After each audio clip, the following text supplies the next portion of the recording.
We start with our weekly headlines, which does begin with the dominance of Penn State. It was built up 1 versus 3 against Michigan on Friday night, and Cael Sanderson's team just dominated. 29-6. Nick Suriano got Michigan off to a great start at 125. Penn State then wins 9 of the last 10 bouts, including the upset at heavyweight. Greg Kirkliet was amazing, taking down Mason Paris, and Penn State right now in a different stratosphere. And how about Michigan State? It's hard to believe Cameron Cathey a couple of weeks ago was ranked 18th in the country. He had a huge win. On Friday night, he beat Greg Bolzak, ranked 6th in the country for Rutgers, and then followed that up on Sunday by beating Max Dean of the Nittany Lions, handing Dean his first loss of the season. Expect Cathey to shoot up in the rankings. What a weekend for the Spartans.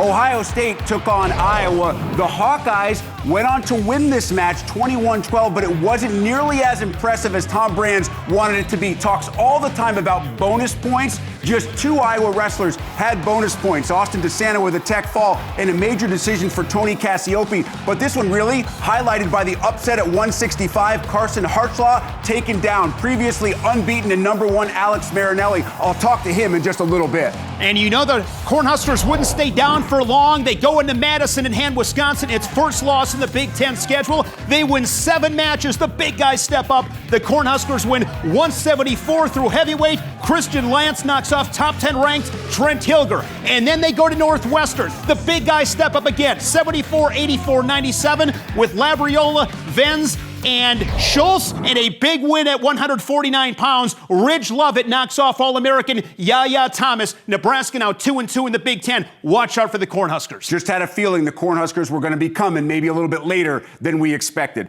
Talk about coming. Penn State is coming. Now, I know they've been there for a long time, but they were #2 for a while this year behind Iowa, and there was some talk when Penn State leapfrogged the Hawkeyes to that #1 dual ranking spot. Do they belong there? Shane, after what they did against Michigan on Friday night, there is no question. They are starting to separate themselves from everybody else. There is no question. And 2 guys in that lineup. Drew Hildebrandt, an All-American at Central Michigan. Now he slides in at 125. And then Brady Berge was coaching at South Dakota State. He stepped in, couple of nice wins over the weekend, and they got that horsepower. 4 returning national champions. That is going to be one tough freight train to stop. And they do battle Iowa this weekend. But when you have a duel like that against a top 3 opponent and the confidence that you must have right now if you're a Penn State wrestler, you feel like you look around that room and basically every one of your teammates is unbeatable. And it all starts at the top with Cael Sanderson. Calm, cool, collected. It's an attitude and a culture. They're able to take that and put it into the competition mat. They've been fantastic. What about the flip side of that story? We thought Michigan was on the rise. The Wolverines were so excited. It was the maze out at Chrysler, sellout crowd. You only win 2 matches, Nick Suriano that I talked about, and Will Lewan. Penn State really dominates every other match. You even lose the heavyweight where you're favored with Mason Paris. Were our expectations maybe just a little too high, expecting Michigan to go toe-to-toe with Penn State? I think it was fair to have Michigan in that conversation along with Penn State and Iowa, but after what we saw on Friday, no question about it, Penn State is a notch or 2 above Michigan, but there's 2 months to go before the Big Ten and NCAA championships. A lot can change, of course, injuries, the physicality of the sport, you never know, and what that does, it just puts into perspective how difficult it is to stand atop the mountain in the Big Ten and nationally. And no shot, by the way, at Mason Paris. He was the favorite going into that one, but basically what we've seen from Greg Kirkliet right now, he is a different guy than anybody thought he would be at the start of the year. Let's focus on Iowa. They beat Ohio State. It's 21-12. I mentioned Tom Brands always wanting the bonus points that weren't there, and some of the wrestling that we saw from Iowa was not exactly what we expected in terms of a dominant performance, and Alex Marinelli goes down. Is there any concern right now for Iowa as you get set to travel and battle against Penn State? This is such a veteran team. These guys have been here before. They know what the task at hand is. They'll want to open up their offense. Austin DeSanto got his 8 tech fall this season. Great to have him back into the mix. Tony Cassiope gets a major decision, but they need other guys to step up and widen the gap. When you are up by 6, you got to find a way to get up by 8. There are 2 matches, Rick, in college wrestling you never want to lose. You never want to lose by 7, and you never want to lose by 14. When you got a chance for bonus points, you got to blow through the doors and get those team points. Now, Austin DeSanto did get that Tech follow was huge, but it came down to those last couple of matches. Jacob Warner was in a battle with Gavin Hoffman. He ended up getting the decision, and then Cassiope to make it a 9-point margin, but it seemed closer than that throughout the entire match. As we talk about Ohio State, when they wrestled Michigan earlier in the year, they didn't bring it. They did not have their best. I know they lose to Iowa, but you saw wins by Heinzelman over Drake Ayala at 125. We mentioned the Kharchla win as well. I think Ohio State is a team that, while they're not ready to be in that top three right now, I don't think anybody else really wants to deal with the Buckeyes when they're at their best. Yeah, I would agree. They are definitely amongst the leaders in that second tier. Heinzelman in that scramble at 125. Anything can happen right there. Sasso is the returning national finalist. Sammy's been phenomenal once again for Tom Ryan. And then those upper weights with Ethan Smith, Caleb Romero, Tate Orndorff at heavyweights, a returning All-American. There's still plenty of juice for the Buckeyes. I think Caleb Romero, to me, he's been a really impressive guy as of late. He likes to wrestle, too, Shane. It kind of sets the tone for that team a little bit. He's a great athlete, was an all-state quarterback. This is a guy that has it going on. 4-time Ohio State champion, class salutatorian, great academically. He's one of those guys, a fixture, a leader in that lineup for Tom Ryan. Hey, I'll tell you what, another fixture, another leader, another guy that is coming on strong right now. We'll talk to him next. You know the Matt return of the week is gaining some serious traction when Andy Hamilton tweets something that looks like this. It's Shane Sparks and the Matt Returns, the hottest new band. Check out all the top 40 channels. They're absolutely crushing it. As a matter of fact, they're even selling merch. Are you kidding me? You're at Coachella in 2019. Shane Sparks can do it all. And of course, he introduces everybody's favorite segment. I love this part, Rick, and let me tell you, I do love playing at Gord's Pub. Fires me up every week. We had a phenomenal, outstanding Matt return this week. Let's send it to East Lansing. Layne Malczewski at 184, booming it for the Spartans. And a big Matt return. Put that Can hear it. B1G Matt return. Shane Sparks, hello. Give Layne Malczewski the bobblehead for that big Matt return. What I love about this Matt return for Malczewski, it's first period in a big duel against Rutgers. They needed him right now to step up against the Scarlet Knights. Not only does he get the Matt return, he ends up getting the fall. The team is jacked up. The fans are fired up. In that situation, a lot of times in the first period, guys are content getting that takedown and giving that easy escape. Malczewski said, no way. Matt return. He catches Bolsek in that roll, gets the fall. Michigan State, congratulations. The bobblehead is coming to you in East Lansing, Layne Malczewski, and that was big in the duel as Michigan State picks up their third Big Ten Conference duel of the season. Well done. It's Alex Marinelli. It's the veteran going up against a hungry Kharchla trying to accomplish a takedown, and he gets it at the edge. Kharchla is going to get the big upset here at Pavelli Center. Carson Kharchla with the biggest win of his young career as he upsets Alex Marinelli. Marinelli undefeated, no more this season. That's a moment. That is a moment for Carson Kharchla.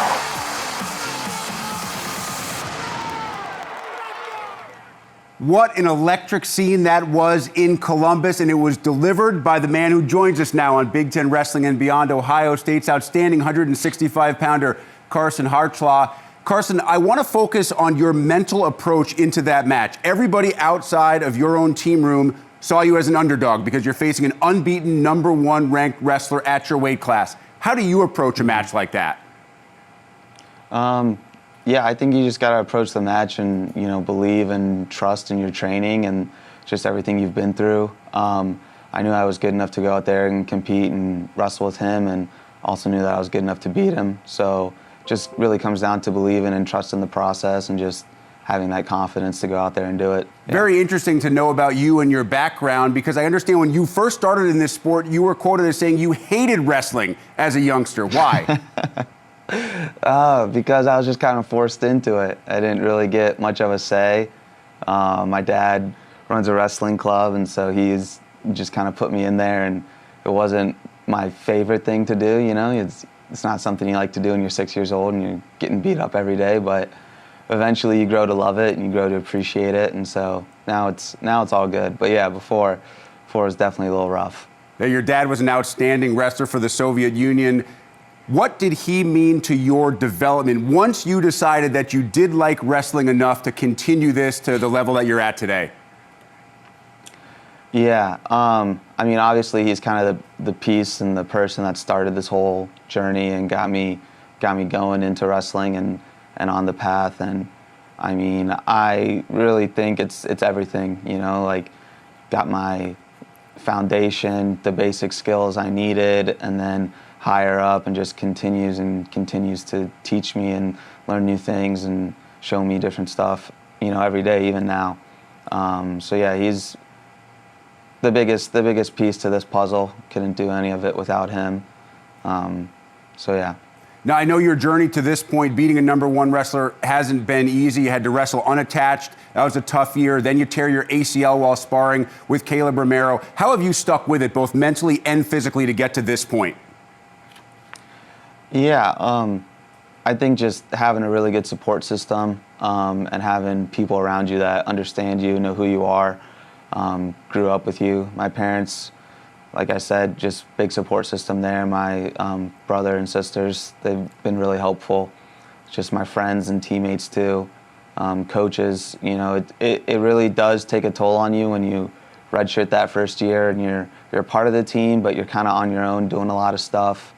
And then, you know, that next year thinking I'm going to be in the lineup and be a part of the whole story, and then that kind of gets derailed. And, you know, I'm living with roommates that are traveling and competing, but, you know, I can't do that. And it's tough. Yeah, you know, it's more mental than physical at that point. So just having those people there to support you and just know that they have your back kind of really means a lot and meant a lot to me and helped me out. And certainly helping you get to this point, an amazing point that you're at in your career. Let's go now at this point in the interview to short time. I'm going to ask for a minute on the clock. You brought up your dad and that tough love, so let's start there. More intense coach in your lifetime, your dad or your current coach, Tom Ryan? My dad. My dad. I mean, that one wasn't even close. No, I love Coach Ryan, but my dad, by far. All right, you have an international background, as we've discussed. If I could offer you right now an all-expenses-paid trip to any place in the world outside of the United States, where are you going and why? New Zealand. I just always wanted to go there. I think it's sweet. So I'm sure there have been many people who have mispronounced your last name, people outside the wrestling world. What's the weirdest or strangest one that you've heard recently? Someone called me Kachula or something like that. I don't even know how you get that, but something, yeah. Trust me, as Pizzo, I get the same thing, and sometimes I don't understand where people are going with that. It. All right, we'll finish off with this one. For Carson Kharchla to win the national title at 165, what do you have to do the rest of the year? Just consistency. Be consistent, be disciplined, and trust in the process, and just believe and have confidence. Certainly should have plenty of confidence after this past weekend's victory. Carson, we truly appreciate the time. Stay healthy. Best of luck the rest of the year. Look forward to watching you. Thank you. Thank you very much. Ohio State's Carson Kharchla. So let's preview some of the key matches for the Hawkeyes and Nittany Lions. We start at 133. Roman Bravo Young has been the top of that weight class for a while, but Austin DeSanto beat him the first 2 times they wrestled. Of course, RBY has gotten revenge thrice with 3 straight victories over DeSanto last couple of years. This will be a fun match because you know there's going to be a lot of action, a lot of points. When DeSanto beat Roman Bravo Young back in 2018, that was RBI's true freshman season. He's gotten so much better in that Penn State room. He's been able to widen the gap in these last few meetings. With Roman Bravo Young, Rick, he is so good on his feet. The great footwork, he's very slick and lightning quick, but I've really come to appreciate how gritty he can be when he has to be in that top position. Mat returns, finishing periods on top, building riding time. This will be a lot of fun. You know DeSanto's not going to back down. RBY is going to be ready. If DeSanto is to pull off the upset, then how does he do it? I think for Austin DeSanto, it's going to be getting to his offense and getting a takedown. If he can get a takedown, he's very good on top too. If he can get a takedown, give himself some confidence, that crowd will be behind him. He wants to throw the first punch. That's what he needs to do. A lot of it to me is the confidence, right? And inside Carver Hawkeye, going to be sold out, going to be an absolutely crazy atmosphere. Early on, you start at 125, that 133 is going to be huge. So is 141 because it's 1 versus 2. It's Nick Lee, Jaden Ironman. You could argue this may be the best matchup at any weight class we'll see all year. They're fairly familiar with each other. Folks forget that Ironman actually beat Lee way back in 2018 at the NCAAs when Ironman was with Missouri. Since then, they split 2 matches. It was a great Big Ten final. Ironman won that match 6-5. Lee took him down twice. In that first period, after Lee got the first takedown, Ironman escaped. He got a takedown, and then he rode the Nittany Lion for 2 minutes, finished the period on top, and ultimately, it was that riding time point that won. Fast forward to St. Louis 2 weeks later.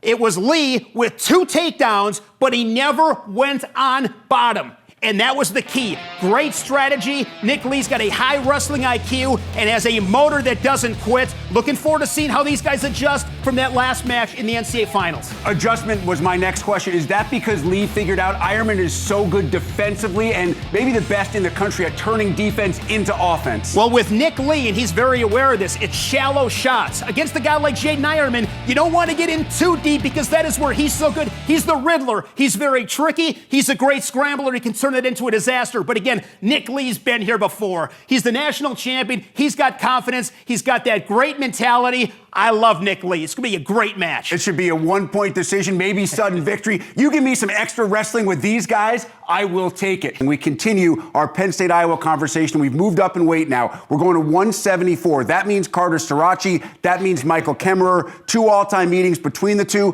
1-1. Kemmerer got the best of the Big Tens, but Starachi got revenge of last year's NCAAs. And that was a really good match by Kemmerer in the Big Tens, and there was a flurry there. I believe it was end of second period. Kemmerer got a takedown and 2 near fall to close the period. That's where he was able to widen the gap. He won that match 7-2. But those adjustments that Penn State makes and how the Nittany Lions show up in the national semifinals and the national finals. Starachi was able to slow it down a little bit, and he fights out of some really tough position. That's what I really love about Starachi, and he found a way to hit a double leg in sudden victory. One of 4 national champions for Penn State. What a night it was for them in St. Louis. And last at heavyweight, Tony Cassioppi, Greg Kirkliat. Now, Cassioppi, 9-0. Major decision in last year's Big Tens. I would make this statement right now, and I make it clearly, and I believe in it. Kirkliat is simply a different guy today than he was then. No question. You got to remember, this guy was the #1 recruit coming out of the country in 2019, and he settled in. I mean, he's battled some injuries, but now he's found a home in State College. And when you look at what he did to Mason Paris,